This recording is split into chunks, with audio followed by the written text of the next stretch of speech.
Hello and welcome. The Pourdavoud Institute for the Study of the Iranian World welcomes you to another episode of our podcast, Legacies of Ancient Persia. Join us as we further explore the many legacies of ancient Persia and its relevance to global patrimony.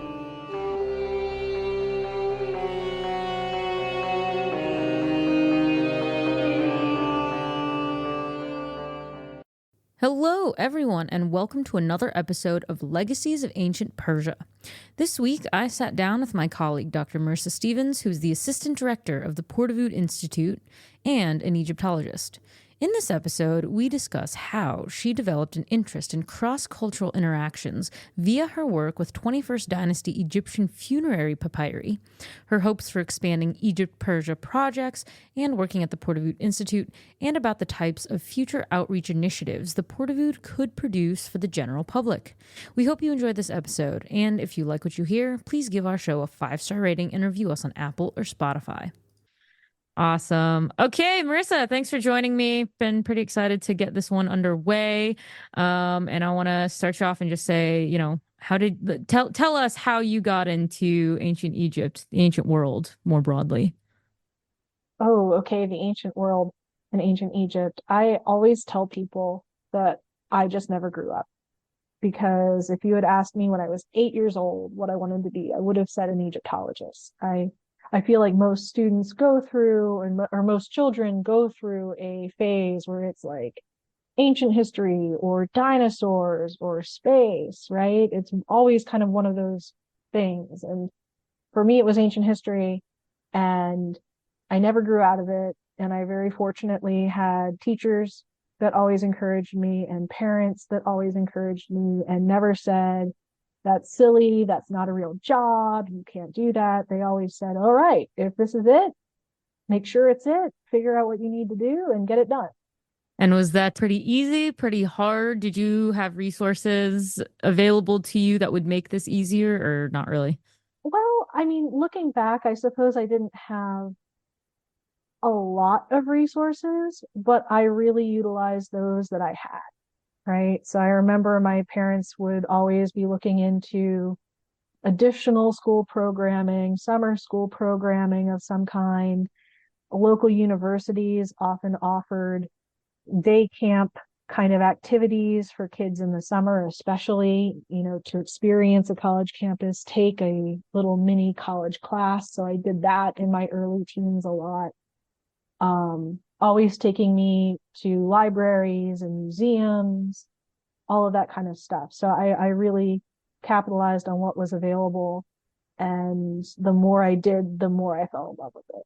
And were you always dead set on Egypt, or did you open yourself up to maybe doing something a little more interdisciplinary, or did you, let's say the third way, right, is maybe wanting to do Egypt and being dead set on it, but also saying, I'll do interdisciplinary stuff within Egypt? I think all the interdisciplinary stuff came later. I was always pretty focused on Egypt. I always thought it was so interesting, so fascinating, everything from the mummies and the pyramid that, that's what first captivates you as a kid. And then I think at some point you realize these are real people with a full-fledged civilization that is nuanced and messy and intricate. And they had the same motivations and desires and fears and goals that we do today. And to try to untangle how they navigated their world and how that can impact how we view ourselves and navigate our own world was kind of what kept me interested. As I grew into it and I learned more, that's when I realized, I think there's something here with studying the ancient past.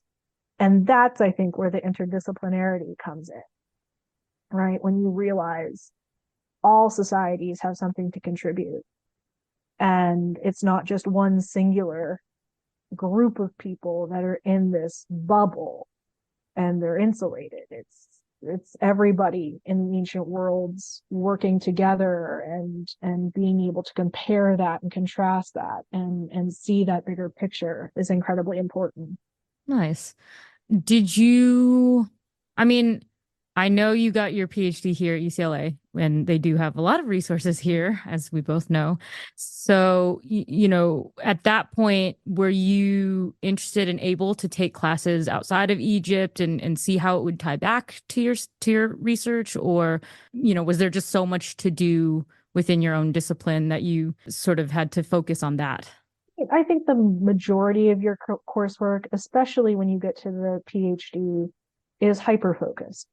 But I think it's always important to have that element of your studies that is broader and bigger picture and can incorporate both the knowledge and the skills of other experts, and get their perspective. So I always tried to look for classes and take classes that had some sort of comparative element or a theoretical component that could also apply to Egypt, even if the class itself wasn't about Egypt. And so the one I'm thinking of was, in particular, was a class called The Construction of Value in the Ancient World. And it was led by John Papadopoulos and focused not just on any one society, but looking at how different civilizations constructed value, right? How they looked at different objects, commodified objects, ascribed value, whether that's economic value, symbolic value, religious value, social value, to different object types, different materials, and really focused on the theories in which we can study all of these different objects that are left to us in the archaeological record. And one great thing about that class was that we actually took it at the Getty, and it was open to all UC students, not just UCLA students. So we had Getty resources as well as a UCLA instructor, and we got to bridge connections between all of our other UC schools and meet additional students who we otherwise would have never met and got their insight. And so classes like that, I think, are incredibly valuable. Yeah, I wish I had a class like that, but alas, resources are quite limited in mid-Missouri, so can't always choose what we want. But yeah, so I mean, I guess for the listeners who maybe are approaching this from the more Iranian side and don't know as much about Egyptology, I mean, there's no doubt that, both of these fields are not huge, right? But for someone who doesn't really know much about Egyptology, is the field bigger? I feel just because I feel like you're more likely within the limited scope to find stuff about Egypt than you are about Iran. Right. I mean, I don't really know if it's bigger. I think it might feel bigger to me, but only maybe because I know it more and I knew it first. But it wouldn't surprise me, like you said, especially when it comes to the material available, because of the restrictions regarding travel to modern Iran and sanctions involving modern Iran in these past decades. I think it has deterred perhaps somewhat the study of that ancient society, and it has certainly limited the amount of correspondence that we can have with our Iranian scholars in Iran today. And that is hugely detrimental to the field when you have a whole group of people and their collective knowledge that are sometimes untouchable for you. And, I often wonder, especially with younger scholars in Iranian studies just starting out, I always think kind of in the back of my head, oh, you picked a field where you might not ever get there. And I hope I'm wrong. I hope the situation changes soon. But that must be so hard to feel like you're missing one of the central puzzle pieces in that obtaining firsthand experience of being there and seeing those sites, getting to walk Persepolis, getting to see the Bisitun inscriptions. That must be a huge challenge for them. And they're finding very creative ways of overcoming those challenges, from digital archives and online resources and and all of that. But I think that has limited the growth and the popularity somewhat, perhaps, of Iranian studies. But if you're committed to finding that material, it exists and there's a wealth of it, and it is fascinating and detailed and beautiful and worth studying.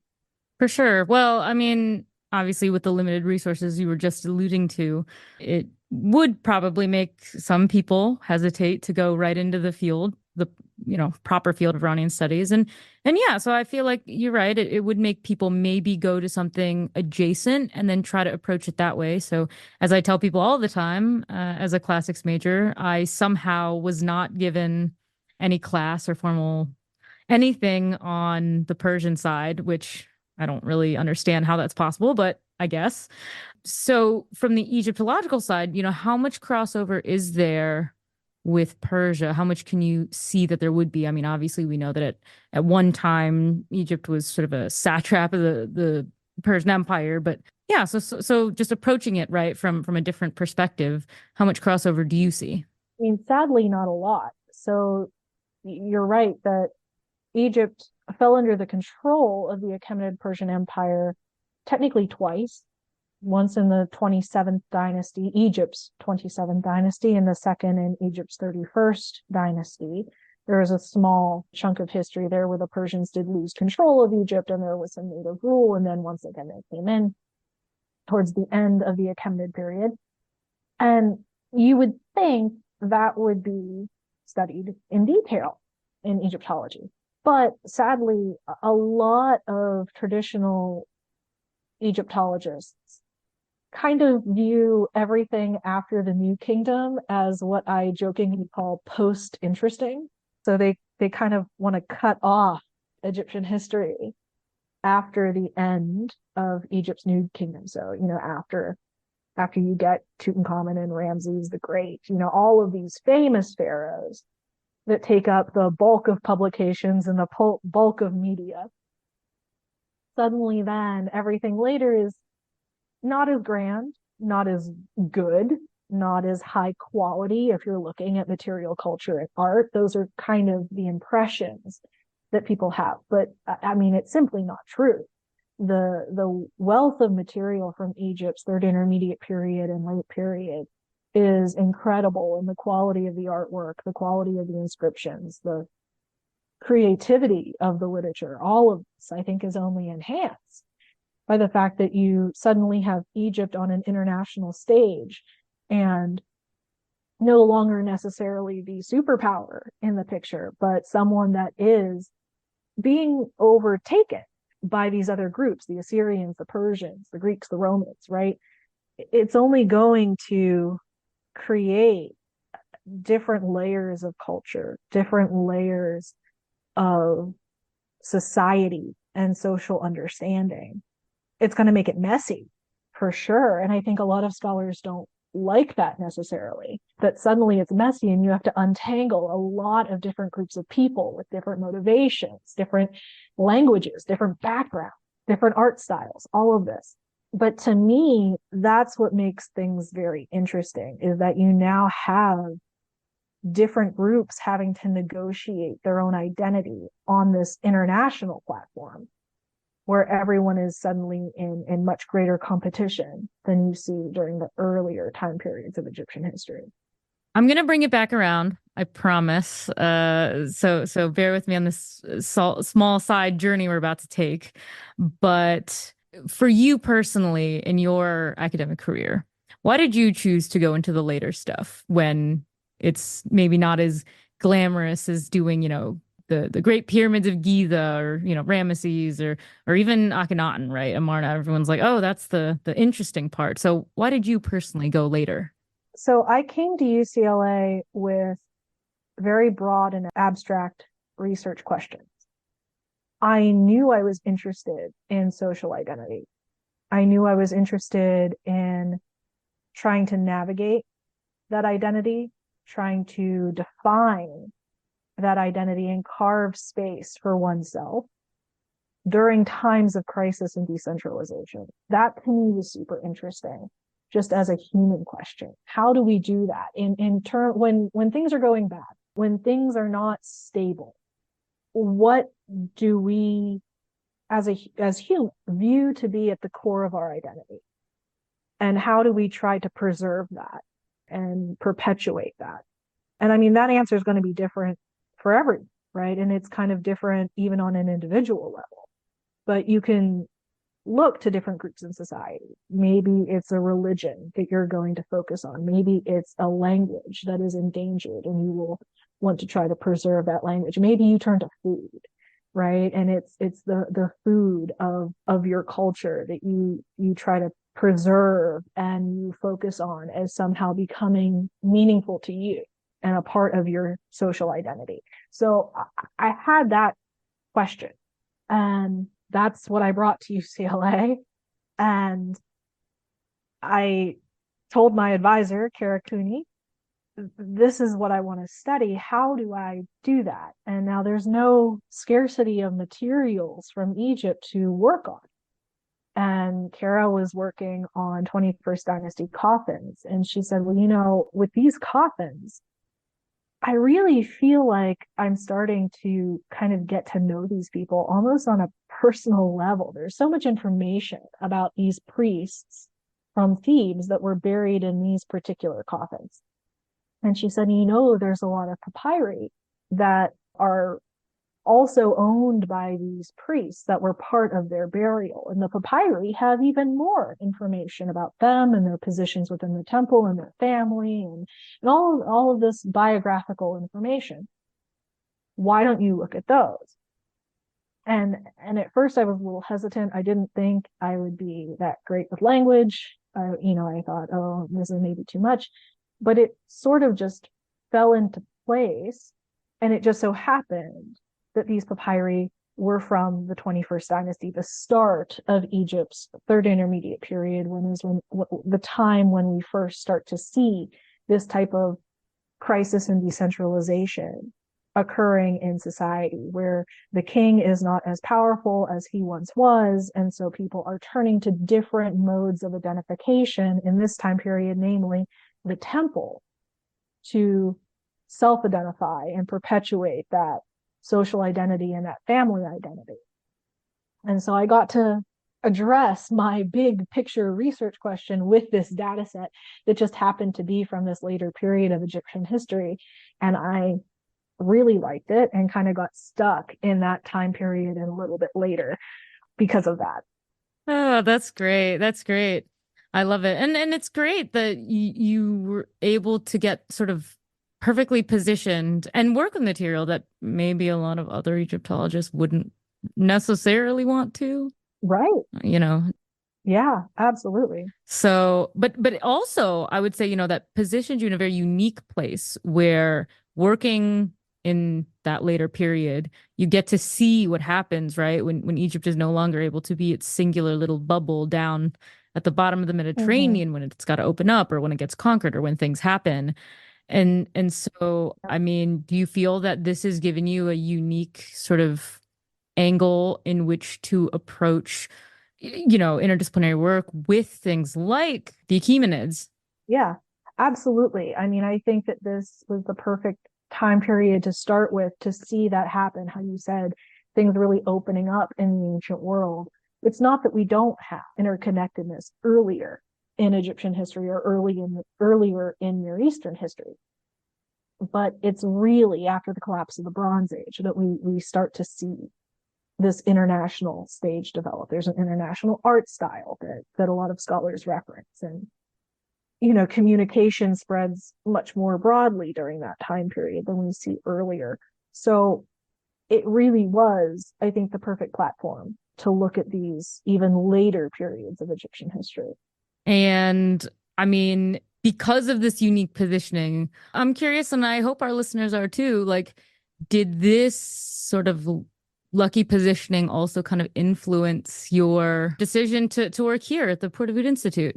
Yeah, I think it did. I think if I had been working on an earlier period of Egyptian history, number one, I don't know if I would have been as appealing a candidate to work for the Pourdavoud Institute.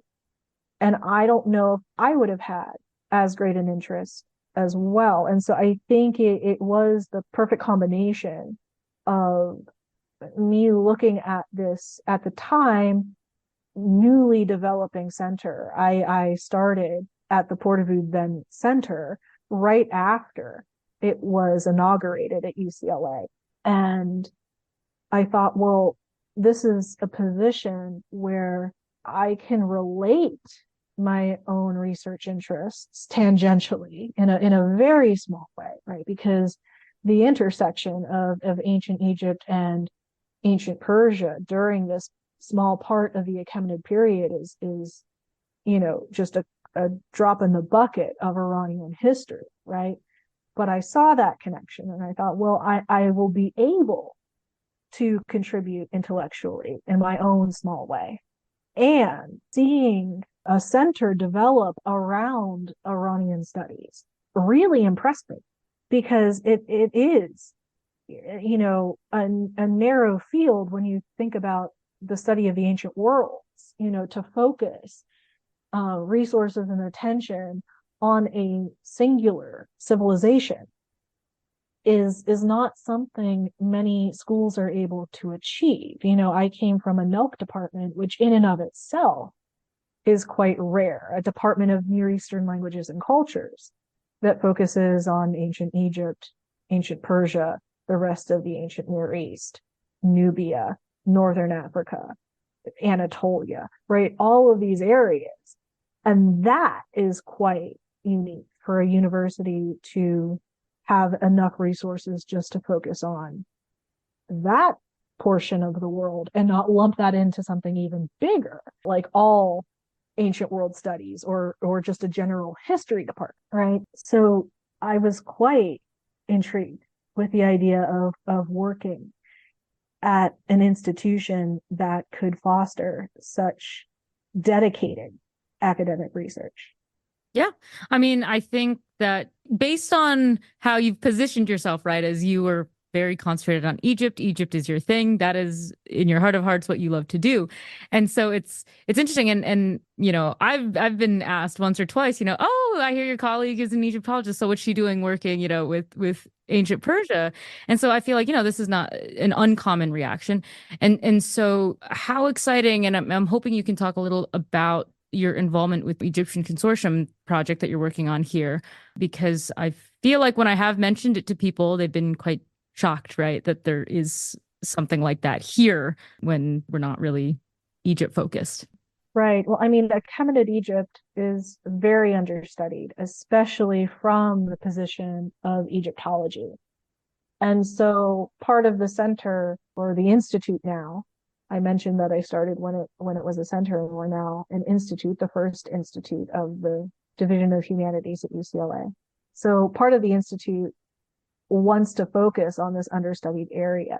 And probably it wouldn't have happened if they hadn't hired an Egyptologist, but I'm trying to build, and with my colleague, Dr. Jonathan Winterman, trying to build a structure that can allow scholars of Achaemenid Egypt, both on the Iranian studies side of things and the Egyptology side, to work together to study the monuments, the material culture, and the texts of Achaemenid Egypt. This is not something that has been very thoroughly documented in recent decades. Earlier publications from the 1930s have documented texts, have oftentimes ignored the materiality of those texts, the objects on which those texts are, whether they're temples or statuary. And other publications have focused on the objects themselves, but not necessarily the text so much, right? So we're looking to kind of build a more holistic picture of what does this evidence truly tell us in terms of excavation history, in terms of textuality, in terms of materiality. And so that's the goal. So we've been reaching out to a number of colleagues. They've all been very excited, very supportive of the project, and asking, what would your primary goal be, right? What is it a publication? And if so, what does that publication look like? Is it an event, a workshop, a conference of some kind that can shed light on a particular topic? And if so, how could we facilitate that? So we're just in the very beginning stages of figuring out what those specific goals are and how we will achieve them. But I'm very hopeful that in the coming years, we'll be able to come up with a research plan and then the dissemination plan for that research, right? How it will be published, how it will be shared in conferences and lectures with a wider audience, and hopefully get a more concrete picture on what that Achaemenid Persian period in Egypt looks like. And are you able to divulge at this time, something you guys are actively looking at, like a starting point? What's some fun site that you're, interested in looking at, any kind of fun tidbit for us? Well, I mean, I think the ultimate goal of the project would be to document Hibis Temple that has, now this is a temple out in the middle of Karka Oasis in Egypt's Western Desert. And while it might have been started in the 26th dynasty, it's unclear with those foundations. Excavations have been done, the foundations, the dating of those is a bit unclear. So while it might have been a 26th dynasty beginning construction, it's very obvious that the decorative program was done in the 27th dynasty and primarily by Darius I.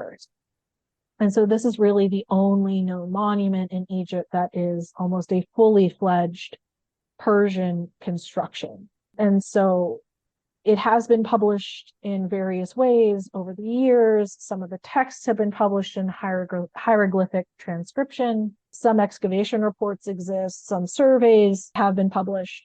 But to try to get really thorough photographic documentation and a full transcription, transliteration, and translation of all texts would be wonderful if we could accomplish that. And like I said, that's probably the most lofty goal of the project. But even, other things include working on the statue of Ujet-Horesnet, which again has been published widely. Melanie Boxmuth had a special edition volume come out a few years ago just on Ujet-Horesnet. And obviously a lot of people wrote about this particular statue, including myself. I contributed to the volume. I wrote about this statue. It has been published numerous times, but surprisingly, a full transcription, transliteration, and translation of the statue does not yet exist. And so we're hopeful that we can accomplish that very soon, and especially with the help of graduate student Hongyu Chen here at UCLA, who's been working on that for quite some time now. I think we can certainly support him with this Achaemenid consortium on finishing that work and getting that published. Well, I love it. I love the fact that there's resources being created, there's more research being done, there's more ways to support people who want to undertake these things, which I'm sure take years and are quite difficult. So I hope that our audience will be excited to follow along with projects as they develop. Now, I am a bit curious. So since you were one of the first people to work for at the time, Pourdavoud Center, and you happen to be an Egyptologist who happens to study later periods, was there always a plan to have the Egyptian consortium, or was this something that happened because they had the good fortune of having you here? I don't think it was a plan from the very beginning. I think this is something that happened probably because I was hired and expressed interest in contributing intellectually to the Pourdavoud, and it seemed like a logical step. But that being said, UCLA does have a strong Egyptology program, and I'm sure the Pourdavoud Institute would have capitalized on other colleagues as well, and not just necessarily me. But I think it's important, and I think part of what the Pourdavoud Institute is trying to do is to shed light and provide resources to projects like the Egyptian Consortium that are on the fringes of what is traditionally studied, right? To look at the Iranian world more holistically and to incorporate avenues of research that often have been overlooked, I think is one core tenet of the Institute, because it's only by pulling all of these disparate elements together that you're ever going to achieve, a true picture of the ancient Iranian world.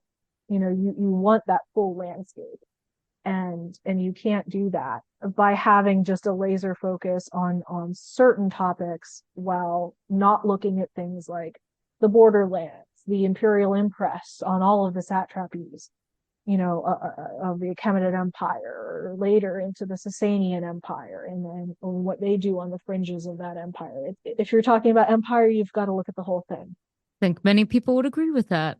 So we've built this beautiful picture, so hopefully, so people get a decent understanding of you personally as an Egyptologist, and then sort of what drew you and what things you got to sort of spearhead here at Pourdavoud. Now, what I'm hoping to do now is bridge this gap and ask you a little bit about what you do here in your capacity as assistant director at the Pourdavoud Institute. And I think from maybe an outside perspective, they'd say, oh, okay, so does all of her work get to be Egypt and Persia, or no? Is that just wishful thinking? Right. So I'm going to let everyone in on a huge secret, that even though I can talk about my research for forever, I don't get to do my research for forever. Right. So, as one can imagine, there is a lot of infrastructure involved in keeping a research institute afloat. Right. There's a lot of bureaucracy. There's a lot of behind the scenes that has to happen to make everything run. So on a day-to-day basis, and Lexie, you know this because you're right there with me in the trenches, we do a lot of financial record keeping. We do a lot of different types of administrative support when it comes to making sure everything in the offices are running smoothly, when it comes to making sure we're hitting internal deadlines that the university sets for various tasks. All of this has to be done on a day-to-day basis. If it's not, you can forget the conference, you can forget the publication if you don't have a well-oiled machine first and foremost. And so that takes a lot of time, but it's time well spent, because nothing else can happen without it. So as you can imagine, there's lots of meetings, there's lots of back and forth between different departments on campus. And when I say departments, I mean not only the academic departments, but also places like payroll and financial management departments, and the purchasing departments, the travel to facilitate people's travel research. Can take a lot of time, but again, it's well worth it when you see someone actually go off and get to do that summer research project somewhere. They get to visit that museum collection and get that data, and that's what really matters. Yeah, no, it takes a lot to run a center, definitely. I mean, I think when you start to play around with like official titles, right? If you say, yes, I'm assistant director of XYZ, I think especially at this level, people are like, oh, so okay, well, maybe even if you can't do that every day, you get to travel a lot and go all over the world and like find the new stuff and then bring it back. So how much travel do you actually get to do? I mean, again, I'll say not enough, right? That's my selfish answer. But no, I mean, I feel like everyone says that. I don't care what job you have, there's always some element that you love to do more of. And I do love to travel. But no, I've been very fortunate. I get to travel to probably several international conferences per year. And some of these conferences we facilitate or help to facilitate, we'll be a co-sponsor of those conferences. Other times it is just me going off to represent the Institute at other conferences and present some of the research that I do. And, I'm always very grateful of these opportunities, and hopefully it does in some way elevate or at least enhance the visibility of the Institute in my own small way. I hope I can contribute to that. And it's a lot of fun. Well, I think I definitely agree with you. Traveling is very fun, and sadly, we don't get to do enough of it. Well, we can do that when we're retired, and then we can just travel and do personal research to our heart's content, hopefully. But yeah, I mean, so it's you've got a lot to do. So you have this extensive academic training, which you do get to use in certain ways in your job. But as someone who seems very academically focused, it's interesting. I would have assumed, had I not known you, right, that you might have really been dead set on going into a traditional teaching job. So can you maybe explain to our listeners what is sort of the benefit of taking a job like yours versus trying to go the more traditional route and wanting to teach and maybe just do research and work your way up? Yeah, I mean, well, one, I think, your traditional professorships are increasingly becoming more difficult to find and to get, right? Departments are always, I was going to say, growing and shrinking, but it seems sadly that shrinking is the more popular trend rather than growing a lot of times. But this position as an academic administrator kind of gives you the best of both worlds in that you are able to contribute intellectually to your organization, and you are able to stay in a university system and support the teaching of others and the research for other individuals as well, while at the same time working in almost a management type setting for other aspects of your job.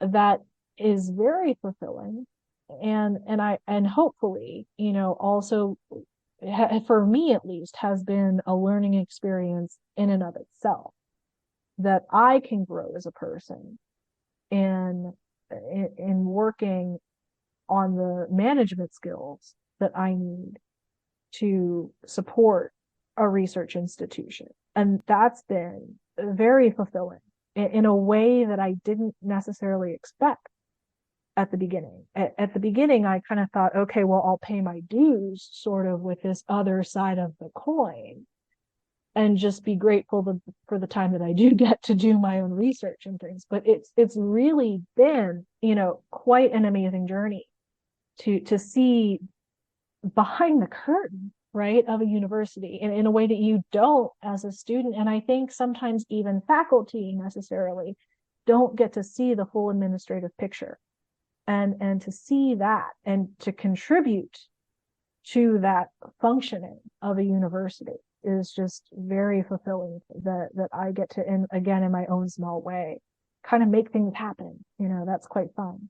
Yeah, I mean, I think it's interesting, and I ask because, as we've established, the field of Iranian studies is quite small. We have departments that would support programs like this shrinking all over the world. It's not just a us problem here in the US. And so, for people who do have an interest in Iranian studies or something very interdisciplinary, more interdisciplinary that works in conjunction with Iranian studies, there aren't a lot of jobs, and just opportunity is hard. And so I'm wondering if, you found like a good path where it offers kind of this happy milieu, right? Where if you're a young scholar and you're in Iranian studies, but there's no room for you at any departments because just, luck, but you want to remain involved and feel like you can contribute in some way without totally leaving academia. I think it's interesting to hear from your perspective what taking a job sort of like yours would do. Do you feel that, for young scholars who can't go and study, the sites, they can't visit Iran, so they can't see the things that they've been studying. Do you feel that a position like yours is a good alternative for someone who's like, I really want to be in Iranian studies, but I can't get a job? Absolutely. I mean, and I think part of it is to, really put your stamp on any position that you do get, right? So whether it's in academic administration, whether it's in library services, maybe you can work for a publishing house that has, if Iranian studies is too niche of an ask, something in the ancient world, right, in the history line, where you can give your expertise. Your years of training do not go to waste in these positions. If anything, what you will do is enhance all of the projects that you're associated with by bringing that expertise.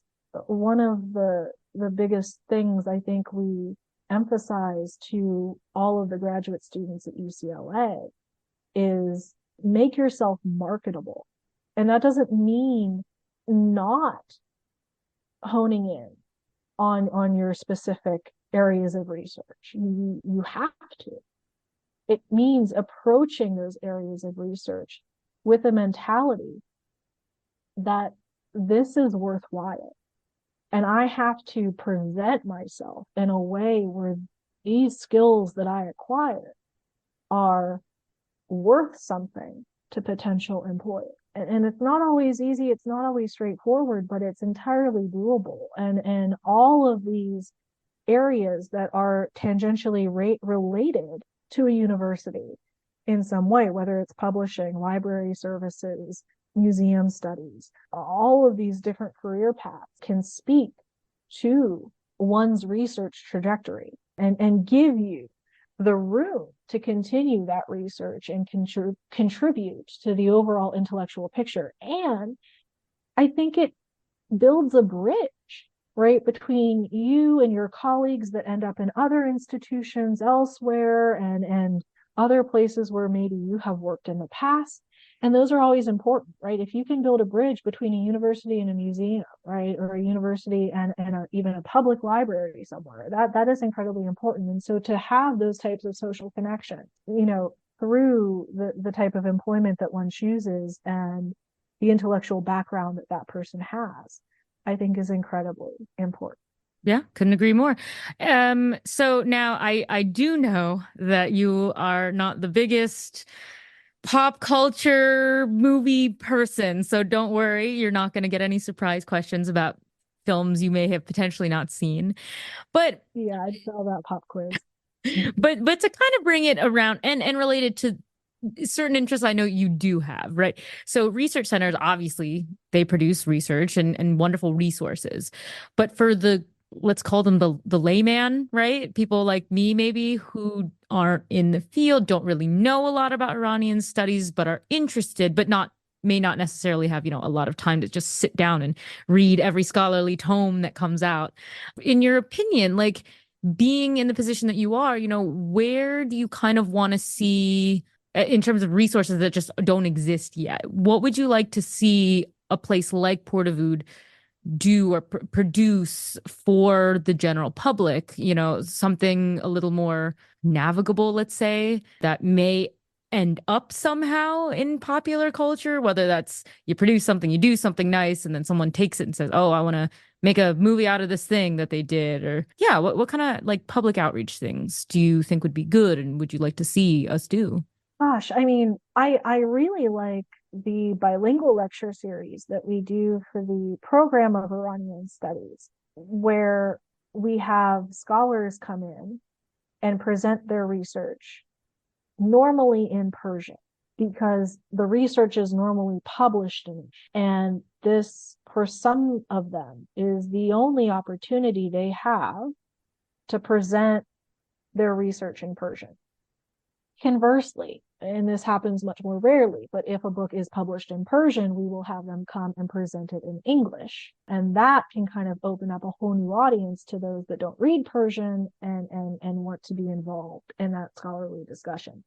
I really like that model. And now, because we do that for the program of Iranian studies here at UCLA, the topics tend to skew more modern, right? And that's simply because we have the Pourdavoud Institute that covers the ancient world.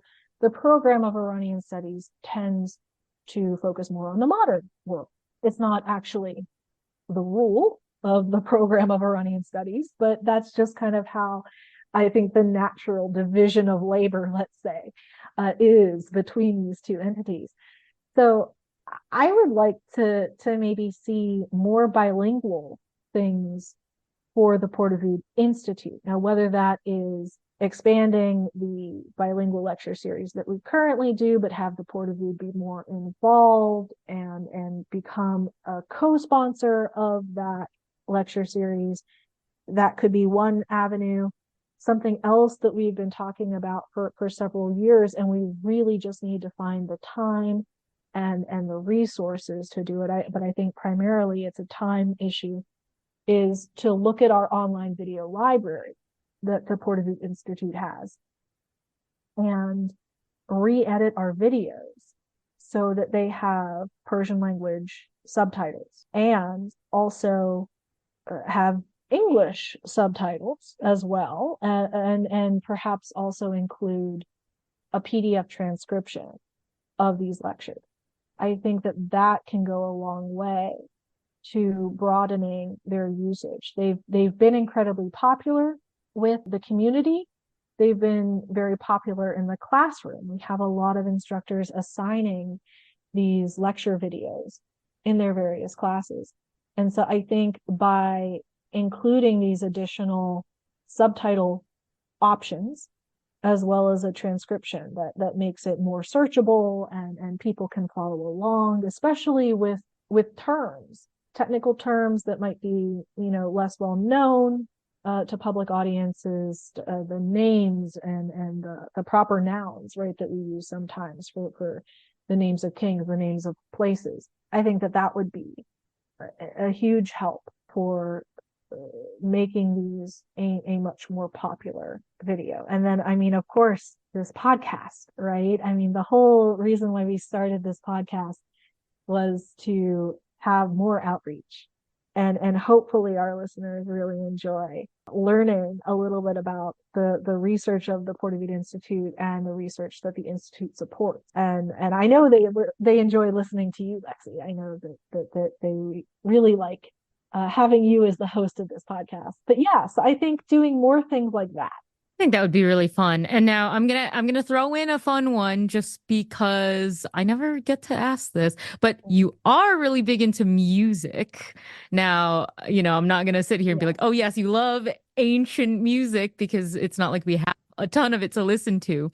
But in terms of like pie in the sky, experimental things, like if we could do something, do you think it'd be fun to like tie in your interest in music and see, wouldn't it be great if Pourdavoud could sponsor and get some of the top experts in like ancient Persian or ancient Near Eastern, Mediterranean music all together and then produce something fabulous?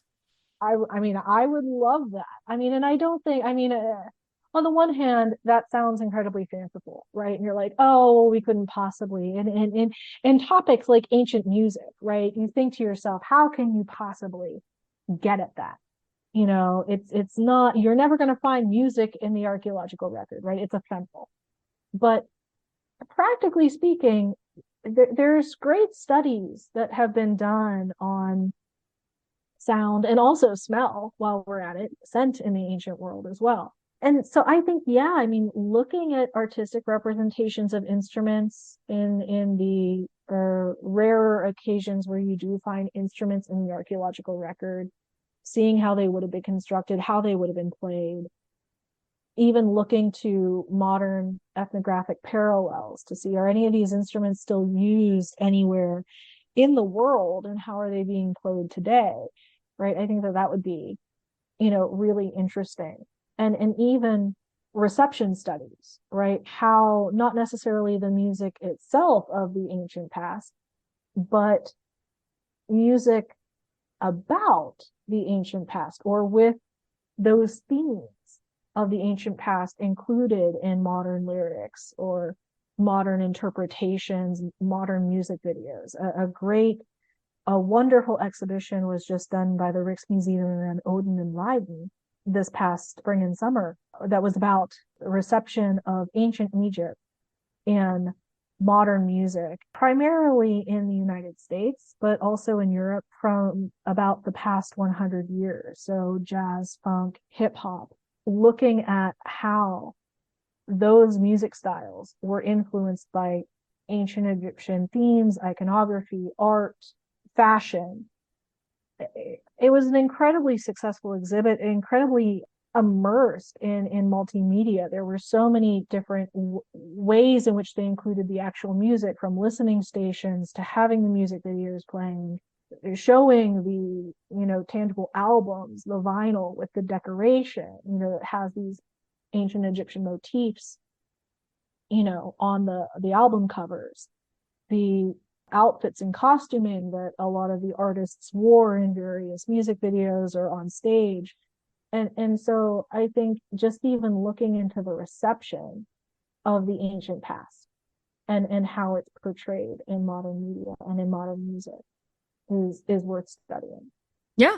Well, I can't I can't let you go, and I cannot have a podcast episode that sticks out for not having me ask the guest about 300, because it's like a rite of passage. You have to. But also it says something about how undervalued Iranian studies and, like, let's call it respectful portrayals in modern media. I mean, the lack of them shows that, why am I always talking about 300? Because it's the only thing we have, and that's a real problem. But just since, I'm sure you've heard just how terribly inaccurate and kind of offensive it really is. So yeah, that's a problem. So just, in our final couple minutes here, I'm curious to know what do you think that scholars and even people who are not just like in academia itself, people who work like Pourdavoud research centers, but like what can we do from this side that helps give people more, I don't know, resources, the means to produce things that aren't so just no words for 300, but what can we do to avoid more 300s? Yeah, I mean, so I'll say I haven't seen it, but I've seen enough footage, right, to know exactly what you're talking about. I mean, and I think as scholars to not brush off popularizing one's research. Your heavy academic articles, your very dense books. Of course, they are important. Absolutely, we need to be producing robust scholarship for sure, but also to realize that there is a place for scholarship in popular culture, right? That this isn't about diluting history down to the point where it's simply not true. It's still based in fact. And I think we as scholars need to realize there is a place in the public forum for us in our research, and making it more accessible, including more people in the discussion and dialogue, will correct a lot of the inaccuracies that get perpetuated and make people feel like they are able of taking ownership of a past and representing it proudly. If movie directors or, the writers of these scripts knew, I think, how inaccurate it truly was, they would not move forward with projects like that. They would be upset, I think, and they would possibly even be ashamed to create something that they knew was wildly inaccurate and offensive many times. When you think about these depictions of ancient peoples and thinking that there are groups that do take pride and take ownership in that ancient culture as something that's a part of their history, right? I don't think that would continue to happen. So I think education, public education, is very important because it will instill a sense of pride in everyone that's part of this dialogue, whether they're scholars, movie makers, artists, the general public. And that's going to create a more realistic and more respected view of the ancient past. Well, I mean, let's just hope, right, that that continues to be maybe trending in the right direction. And yeah, it's interesting. I think if you pitched 300 today, I'm not sure it would get made. You can clearly tell it was made a very long time. Well, not very long, but a while ago. So, it'll be interesting to see. And I hope people are paying attention to, what Hollywood is doing, especially as, more research and more centers and institutes and other places and even down to the normal content creator. I mean, there's so many people who have access to like real research and then just produce stuff and put it on YouTube. So there's a billion great ways to contribute, and I hope to see that trend increase. Yeah, absolutely. But for most of our conversation, I've been trying to funnel you. I can't tell if you've been able to tell, but I've tried to funnel you to talk a lot about, your research and your role here because, I want people to come away with a sense that even though you see yourself as kind of, just another cog in the machine to sort of help build the legacy of the Institute, I hope people will take away that you actually have been playing a pretty big role in the legacy of what the Institute will, hopefully be. And so I think there's no better way to end our conversation than with two questions about legacy. And I believe you already know what these questions are, but I'm going to ask anyway. So interested in learning more about the wonders of ancient Persia? Visit the UCLA Archaeological Gazetteer of Iran. The Gazetteer digitally preserves famous locations, World Heritage sites, and lesser-known areas from all time periods of ancient Iranian history. You can explore using the interactive map or visit the encyclopedic catalog for updates to the ever-growing list of archaeological sites.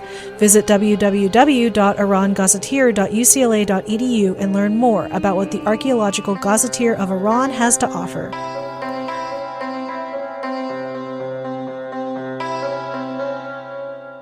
And you can answer this from your perspective as assistant director of Pourdavoud or as a scholar or both. So the first is, what do you think is the greatest legacy left to us from ancient Persia? Knowing these questions, I should have thought of an answer ahead of time, but I didn't.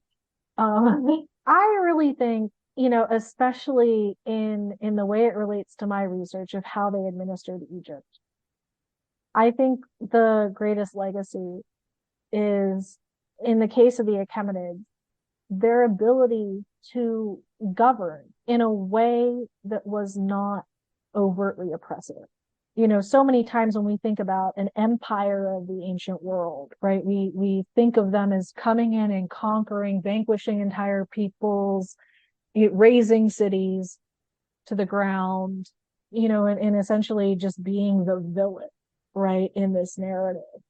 And, I don't want to paint a picture of rainbows and sunshine here in the ancient world. That happened, right? This was not a wonderful utopia. But from what we can tell administratively, from both Persian and Egyptian evidence, they seem to be very tolerant religiously. They seem to leave local levels of government in place as long as they were functional and as long as they served the greater purpose of the Achaemenid Empire. They seem to leave a lot of autonomy, to local officials, local priesthoods in Egypt. The mercantile class in Egypt could continue to function, the artisans, the craftspeople. And so I think there's something to really take away from that level of permissiveness in allowing local identity to flourish, even in the shadow of empire.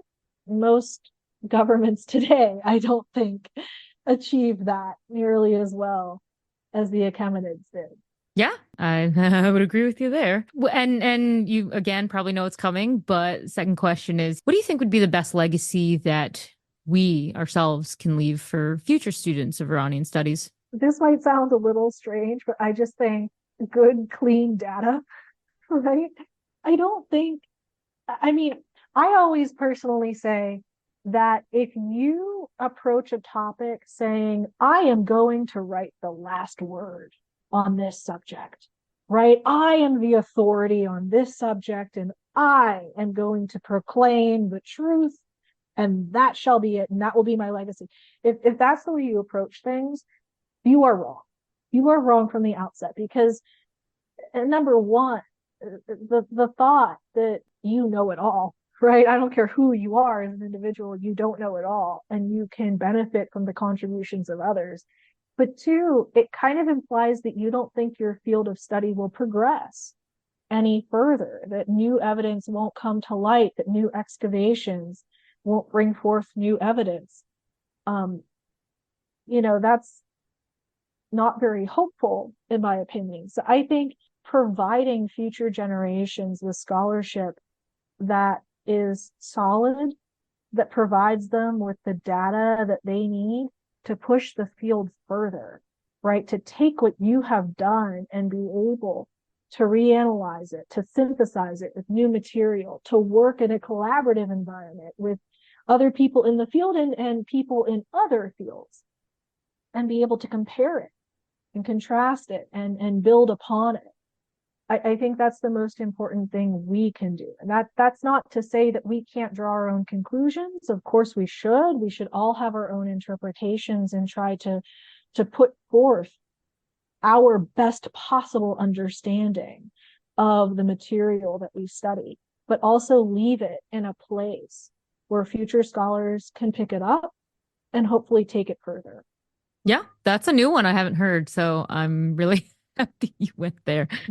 Yeah. I mean, and also it's a great question because it has no right answer. There are just a lot of possibilities for what we can do. So I do like those unique ones. All right. So, I mean, this is kind of a given, but I'm going to ask it anyway. Where can people find you if they would like to shoot you an email, ask about your research, learn a bit more about the Institute, any of that good stuff? Right. Well, I mean, start with the Pourdavoud's website at pourdavoud.ucla.edu, right? I have a faculty profile there. I also have one on the NELF department's website. And my email is stevensma, so STEVENSMA @humnet, HUMNET.UCLA.edu. I'm happy to answer any questions that anyone has about the Pourdavoud Institute, the program of Iranian studies, anything I possibly can about UCLA. I'll do my best, or I'll direct you to where you can get more information. I'm always happy to talk about Iranian studies and Egyptology here on campus. And yeah, I guess that's where they can find me. I'm not big on social media, so I'm sorry if people were hoping for like an Instagram or a TikTok, but email is best. Email is the way to go. Sounds good. Well, we will make sure that we have several of those things linked in the show notes so people can find you and ask all the questions that they would like. But yeah, I think I hope that people enjoyed, getting to know you a little bit more if they didn't already. And yeah, definitely email Marissa. She's really fun to talk to. So please direct all your questions there. Well, thank you so much for having me. All right. So thanks for coming on the show. Oh, yes, of course.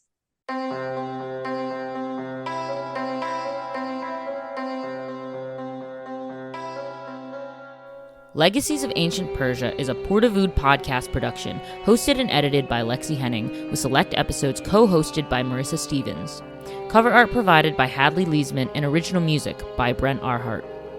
Established in 2017 as the premier research center for the study of ancient Iran, the mission of the Pourdavoud Institute for the Study of the Iranian World is to engage in transformative research on all aspects of Iranian antiquity, including its reception in the medieval and modern periods, by expanding on the traditional domains of old Iranian studies and promoting cross-cultural and interdisciplinary scholarship.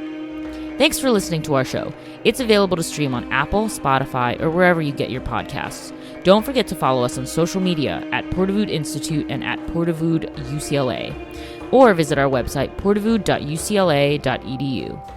If you enjoyed today's episode, please give us a 5-star rating and review us. For podcast inquiries or questions about the Pourdavoud Institute, please email us at pourdavoudpodcastproduction@gmail.com. We'll see you next time as we continue our deep dive into the legacies of ancient Persia.